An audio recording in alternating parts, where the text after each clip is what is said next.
ಇಲ್ಲಿಗೆ ನಿನ್ನ ಎಲ್ಲ ಹರಕೆ ತೀರ್ತಪ್ಪ. ಅವ್ವ ಮಕ್ಕಳವ, ನೋವು ನಲಿವು ಎಲ್ಲ ನಿಂದೆ ಕಡವ, ಎಲ್ಲರೂ ನಿನ್ನ ಪಾದಕ್ಕೆ ಅರ್ಪಣೆ.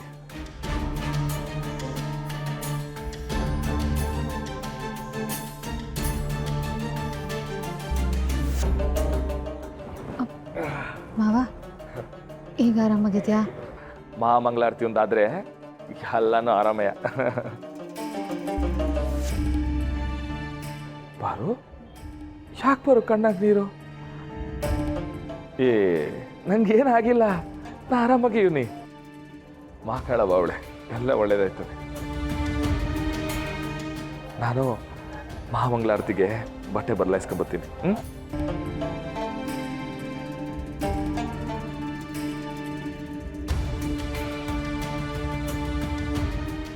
ನಿನಗೇನೂ ಆಗಲ್ಲ ಅಂತ ನನಗೆ ಗೊತ್ತು ಮಾವ. ಆದರೆ ಕಣ್ಣೀರು ನಿನ್ನಿಂದ ಸೀನಂಗೇನೋ ಆಗೋಗುತ್ತೆ ಅನ್ನೋ ಭಯಕ್ಕೆ ಮಗಳವ ನಿನ್ನೆ ನಂಬಿದ್ದೀನಿ. ನಮ್ಮ ರಶ್ಮಿ ಜೀವನ ಹಾಳಾಗಬಾರ್ದು, ನನ್ನ ಗಂಡನ ನೆಮ್ಮದಿಗೂ ಬೆಂಕಿ ಬೀಳಬಾರ್ದು. ಹಾಗೇನಾದರೂ ಮಾಡು.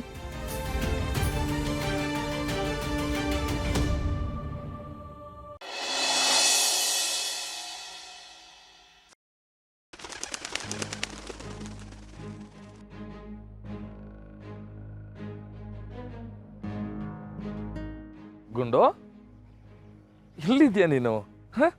ಏನ್ ಮಾಡ್ತಿದ್ದೆ? ಸೀನಾ ಇಲ್ಲವಾ?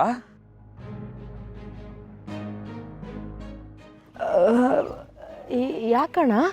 ಏನೋ ಏನೋ ಒಂದು ಸರಿ ಆಯ್ತಿಲ್ಲ ಅಂತ ಅನ್ಸ್ತೈತಿ. ಅದಕ್ಕೆ ರಾಣಿಗೆ ಫೋನ್ ಮಾಡಿದೆ. ರಾಣಿನ ಮನಗೌಡ್ರು ಸಂದಾಗವ್ರಂತೆ, ರತ್ನ ಪರ್ಸನು ಆರಾಮಾಗವ್ರಂತೆ. ಅದಕ್ಕೆ ನೀನೆಲ್ಲಿದ್ಯಾ ಅಂತ ಹುಡುಕ ಬಂದೆ. ಸೀನಾ ಇಲ್ಲವಾ? ಸಂದಾಗವನ? ಅವನಿಗೆ ತೊಂದರೆ ಗಿಂದ್ರೆ ಅಂತ ಏನಿಲ್ಲ ತಾನೆ? ಅವನಿಗೆ ಅಂಥದ್ದು ಏನಾದರೂ ಇದ್ರೆ ಮಾದಪ್ಪನ ತಾವು ಹೇಳೋಕ್ಕಾಗಲ್ಲ ಅಂದರೆ ನಂತವ ಹೇಳೋಕ್ಕೇಳು. ಪಾಪ ಕಣವ ಸೀನಾ, ಚಿಂದಂತ ಹುಡುಗ. ಅಂತ ಚಿಂದಂತ ಹುಡುಗನ ಮ್ಯಾಕೆ ನಾನೇ ತಪ್ಪು ತಿಳ್ಕೊಂಡು ಕೈ ಮಾಡ್ಬಿಟ್ನಲ್ಲ.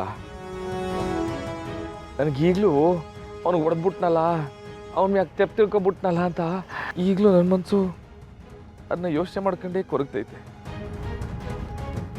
ಅವನದ್ನೇ ಅದನ್ನೋ ಮನ್ಸಲ್ಲಿ ಇಟ್ಕೊಂಡಿಲ್ಲ ತಾನೆ? ಅವನಲ್ಲಿ ಮನ್ಸಲ್ಲಿ ಇಟ್ಕೊತಾನೆ. ಅವನು ಆಟ ಒಂದು ಒಳ್ಳೆ ಹುಡುಗ. ಮನೆ ಮಂತನ ನಮ್ಮವರು ಅಂದರೆ ಜೀವ ಬಿಡ್ತಾನೆ.